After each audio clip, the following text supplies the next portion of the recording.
Hello. না মানে বুঝলাম না, বাঙালিদের সবসময় এত চুলকানি কিসের জন্য?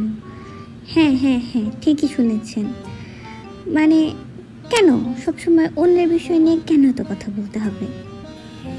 এই মনে করুন, কেউ একটা মেয়ে খুব ভালো রান্না পারে, তখন তারা বলবে ওহো, শুধু তো রান্নাই পারে, আর কোনো গুণ নাই, ভালো জায়গায় পড়াশোনাও করে নাই, এরকম।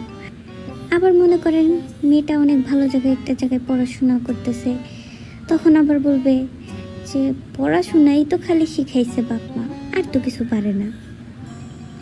এখন পড়াশোনার পাশাপাশি যদি আবার আপনি কিছু করতে যান, তখন বলবে ও, পড়াশোনার দিকে কোনো গতি নাই, মন নাই, কিছু না, এখন গেছে আবার বিজনেস করতে।